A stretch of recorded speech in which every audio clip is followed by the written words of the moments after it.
Donc nous allons travailler sur le premier cas pratique qui est le cas Pasquier. Il s'agit d'enregistrer les salaires du mois de janvier selon les données suivantes. Vous avez donc pour le mois de janvier des salaires bruts payés par l'entreprise pour 90 000 €. Vous avez des acomptes sur salaire qui ont été versés pendant le mois pour 8 250 €. Vous avez des oppositions à faire sur la paye pour 600 €.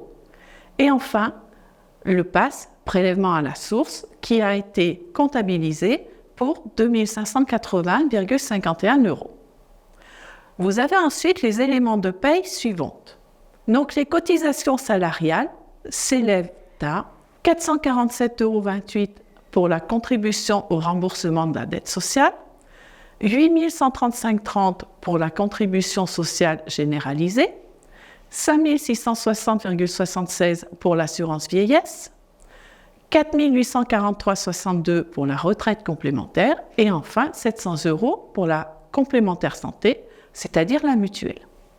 Vous avez donc un total de charges salariales de 14 243,34 € pour l'URSSAF, 4 843,62 € pour l'Agirc-Arrco et enfin 700 € pour la complémentaire santé, soit un total de charges salariales de 19 786,96 € qui ont été prélevés sur le brut.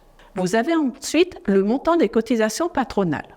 11 700 € pour l'assurance maladie, maternité, invalidité, décès, 8 414,10 € pour tout ce qui est assurance vieillesse, 3 725 € pour les allocations familiales, 1 800 € pour les accidents du travail, 450 € pour l'aide au logement, 270 € pour la contribution de solidarité autonomie, 2 250 € de versement transport, 135 € d'association pour la garantie des salaires, 4 500 € que j'ai oublié pour l'assurance chômage qui est juste au-dessus, 82,46 € pour le forfait social sur prévoyance décès, cadre et mutuelle, et enfin 14,40 € pour la contribution au dialogue social, ce qui vous fait une cotisation patronale due à l'URSSAF de 33 340,96 €. Vous avez ensuite les cotisations patronales de retraite pour 7 328,67 € et la cotisation prévoyance décès pour 330,75 €. Cette dernière étant à payer également à la caisse de retraite. Donc vous avez un total Agirc-Arrco de 7 659,42 €.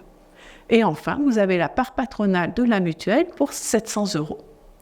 Donc vous avez un total de charges patronales de 41 700,38 €. On vous indique également que les acomptes sont versés le 15 du mois, que la paye est comptabilisée le 31 janvier et qu'elle sera payée par virement bancaire le même jour. Les retenues sociales et fiscales sont réglées aux organismes concernés le 12 février par virement bancaire.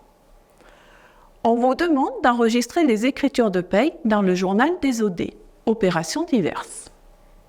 À vous de jouer. On se retrouve pour la correction de ce cas pratique.